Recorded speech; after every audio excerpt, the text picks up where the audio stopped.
চলুন আজ আপনাদের ঘুরিয়ে আনি হাওড়া জেলার আরও একটি বিশেষ আকর্ষণীয় স্থান, নতুন মন্দির দিয়ে। এটি মূলত হাওড়া জেলার সালকিয়া অঞ্চলে অবস্থিত। বাঁধাঘাটের খুব কাছে এই মন্দির। বাঁধাঘাটে আসতে গেলে আপনারা ফেরি পার হয়ে আইডিটলা বা যে কোনো ফেরিঘাট থেকে ফেরি পার হয়ে আসতে পারেন, অথবা হাওড়া দিয়েও আসতে পারেন।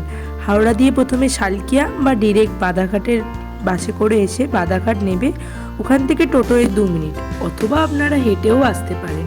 হাঁটা পথে 5 মিনিটের মধ্যেই পৌঁছে যাওয়া যাবে এই মন্দিরে। সকালে হাঁটতে বেরোন কিংবা দুপুরে একটু সময় কাটাতে, এই জায়গাটি তার জন্যে একবারেই যথোপযুক্ত। খুবই সুন্দর এই মন্দির, সাজানো গোছানো ফুলের বাগান, সামনে বিস্তীর্ণ জায়গা এবং এর ভিতরে রয়েছে অনেক ছোট ছোট শিব মন্দির। সবুজে ঘেরা চারদিক, দেখলেই মন জড়িয়ে যায়।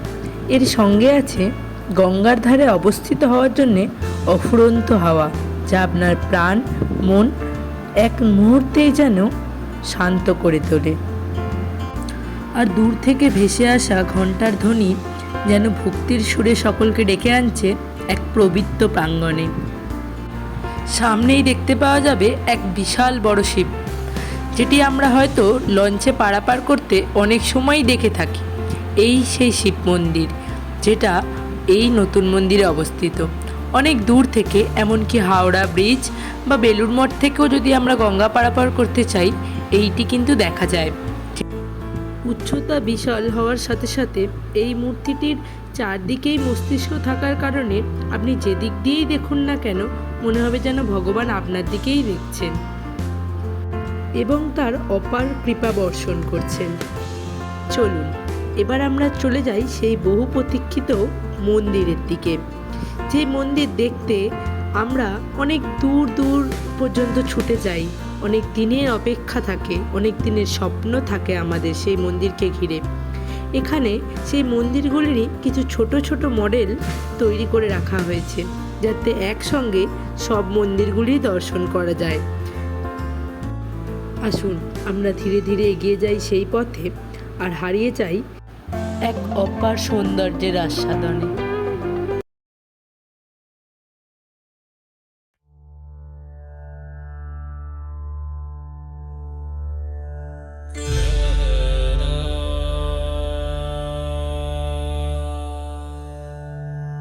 नागेन्द्रहाराय त्रिलोचनाय भस्माङ्गरागाय महेश्वराय नित्याय शुद्धाय दिगम्बराय तस्मै नकाराय नमः शिवाय।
সংসার মোহ ত্যাগ করে বেরিয়ে এলাম গঙ্গার পাড়ে। সেই বিশুদ্ধ হাওয়া যেন মনের সব ক্লান্তি দূর করে দিচ্ছে। ভোরবেলা হোক কিংবা বিকেলবেলা, এবং সাথে বন্ধুরা থাক বা পরিবার, এই মন্দিরটিতে ঘুরতে এলে কিভাবে আপনার সময় কেটে যাবে তা আপনি বুঝতেও পারবেন না। এত কিছুর সমন্বয়ে গড়ে উঠেছে এই মন্দির, যা দেখতে দেখতে আপনার সময় খুব সহজেই কেটে যাবে।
অনেক ভক্তরাই নিজেদের দেহ মন এই গঙ্গার পবিত্র জলে শুদ্ধ করে তারপরে বাবার মাথায় জল ঢালেন।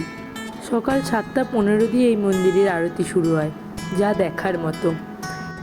তোমার কাছে একটাই চাওয়া, সকলকে তুমি ভালো রেখো, সুস্থ রেখো, সকলের শুভ মনস্কামনা পূর্ণ করো।